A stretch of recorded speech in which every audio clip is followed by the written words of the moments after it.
بسم اللہ الرحمن الرحیم۔ رسول اللہ صلی اللہ علیہ وسلم نے فرمایا، مسلمان کو گالی دینا گناہ ہے اور اس کو قتل کرنا کفر ہے۔ گندان نے شعبہ سے روایت کرنے میں سلیمان کی مطابات کی ہے۔ انہوں نے نبی کریم صلی اللہ علیہ وسلم سے سنا، ان حضرت صلی اللہ علیہ وسلم نے فرمایا کہ اگر کوئی شخص کسی شخص کو کافر یا فاسق کہے اور وہ در حقیقت کافر یا فاسق نہ ہو تو خود کہنے والا فاسق اور کافر ہو جائے گا۔ رسول اللہ صلی اللہ علیہ وسلم فحش گو نہیں تھے، نہ آپ لعنت و ملامت کرنے والے تھے اور نہ گالی دیتے تھے۔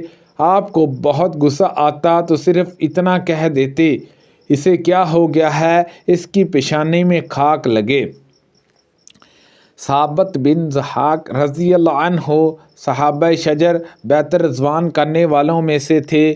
انہوں نے ان سے بیان کیا کہ رسول اللہ صلی اللہ علیہ وسلم نے فرمایا، جو اسلام کے سوا کسی اور مذہب پر قسم کھائے کہ اگر میں نے فلاں کام کیا تو میں نصرانی ہوں، یہودی ہوں، تو ایسا ہو جائے گا جیسا کہ اس نے کہا۔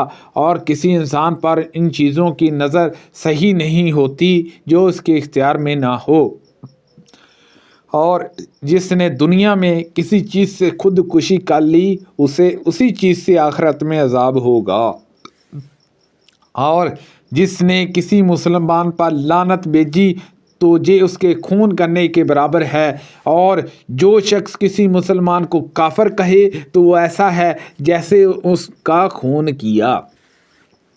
میں نے سلیمان بن صدر سے سنا، وہ نبی کریم صلی اللہ علیہ وسلم کے صحابی ہیں۔ انہوں نے کہا کہ حضور اکرم صلی اللہ علیہ وسلم کے سامنے دو آدمیوں نے آپس میں گالی گلوچ کی۔ ایک صاحب کو غصہ آ گیا اور بہت زیادہ آیا، ان کا چہرہ پھول گیا اور رنگ بدل گیا۔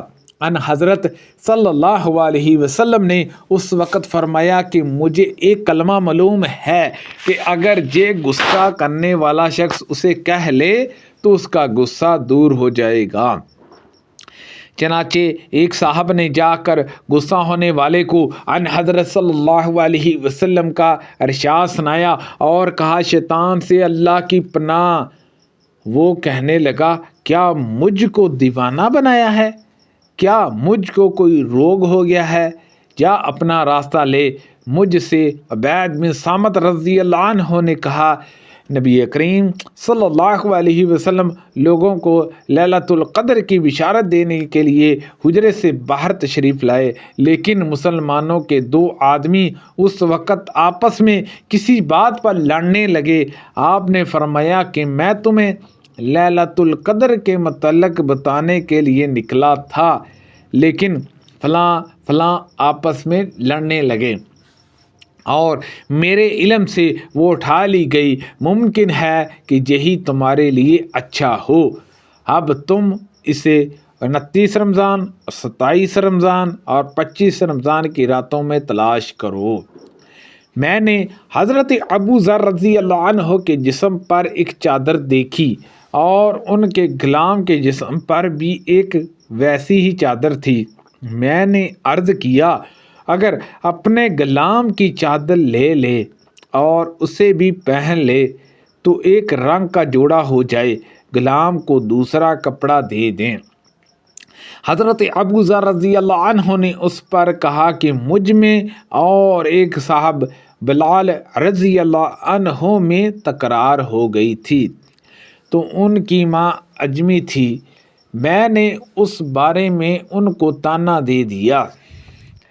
انہوں نے جا کر یہ بات نبی کریم صلی اللہ علیہ وسلم سے کہہ دی۔ ان حضرت صلی اللہ علیہ وسلم نے مجھ سے دریافت فرمایا، کیا تم نے اس سے جھگڑا کیا ہے؟ میں نے عرض کیا، جی ہاں۔ دریافت کیا، تم نے اسے اس کی ماں کی وجہ سے طعنہ دیا ہے؟ میں نے عرض کیا، جی ہاں۔ ان حضرت صلی اللہ علیہ وسلم نے فرمایا کہ تمہارے اندر ابھی بھی جاہلیت کی بو باقی ہے۔ میں نے عرض کیا، یا رسول اللہ صلی اللہ علیہ وسلم، کیا اس بڑھاپے میں بھی ان حضرت صلی اللہ علیہ وسلم نے فرمایا کہ ہاں یاد رکھو یہ غلام بھی تمہارے بھائی ہیں، اللہ تعالیٰ نے انہیں تمہاری محتاطی میں دیا ہے، بس اللہ تعالیٰ جس کی ماتحتی میں بھی اس کے بھائی کو رکھے اسے چاہیے کہ جو وہ کھائے اسے بھی کھلائے اور جو وہ پہنے اسے بھی پہنائے، اور اسے ایسا کام کرنے کے لیے نہ کہے جو اس کے بس میں نہ ہو، اگر اسے کوئی ایسا کام کرنے کے لیے کہنا ہی پڑے تو اس کام میں اس کی مدد کرے۔ نبی کریم صلی اللہ علیہ وسلم نے ہمیں ظہر کی نماز 2 رکعت پڑھائی اور سلام پھیر دیا۔ اس کے بعد آپ مسجد کے آگے کے حصے یعنی دلان میں ایک لکڑی پر سہارا لے کر کھڑے ہو گئے اور اس پر اپنا ہاتھ رکھا۔ حاضرین میں حضرت ابو بکر اور عمر بھی موجود تھے، مگر آپ کے دبدبہ کی وجہ سے کچھ بول نہ سکے اور جلد باز لوگ مسجد سے باہر نکل گئے۔ آپس میں صحابہ نے کہا کہ شاید نماز میں رکعت کم ہو گئی ہیں، اسی لیے ان حضرت صلی اللہ علیہ وسلم نے ظہر کی نماز 4 کی بجائے صرف 2 ہی رکعت پڑھائی ہیں۔ حاضرین میں ایک صحابی تھے جنہیں آپ ذوالجدین لمبے ہاتھوں والا کہہ کر مخاطب فرمایا کرتے تھے۔ انہوں نے عرض کیا، اے اللہ کے نبی، نماز کی رکعت کم ہو گئی ہیں یا آپ بھول گئے ہیں؟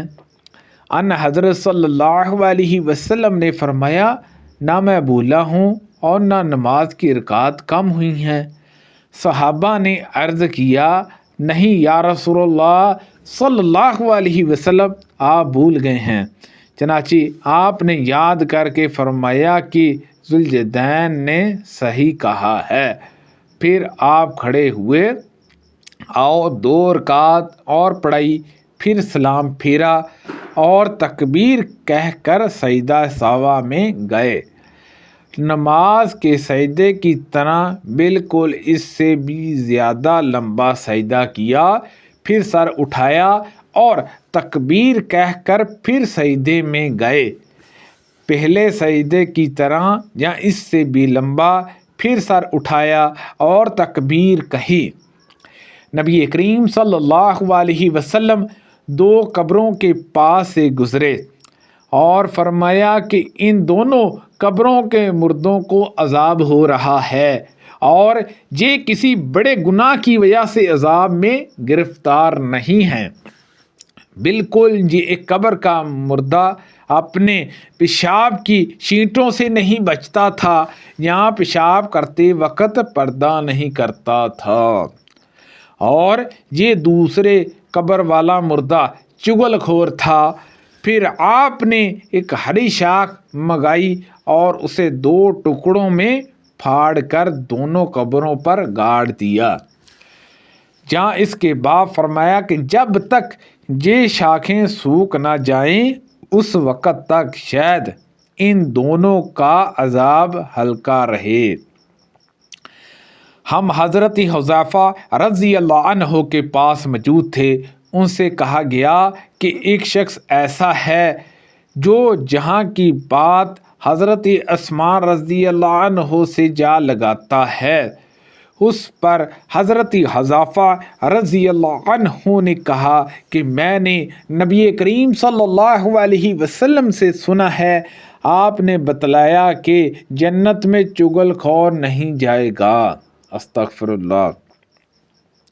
نبی کریم صلی اللہ علیہ وسلم نے فرمایا، جو شخص روزے کی حالت میں جھوٹ بات کرنا اور فریب کرنا اور جہالیت کی باتوں کو نہ چھوڑے تو اللہ کو اس کی کوئی ضرورت نہیں کہ وہ اپنا کھانا پینا چھوڑے۔ احمد بن یونس نے کہا، یہ حدیث میں نے سنی تو تھی مگر میں اس کی سند بھول گیا تھا جو مجھ کو ایک شخص ابن ابی ذئب نے بتلا دی۔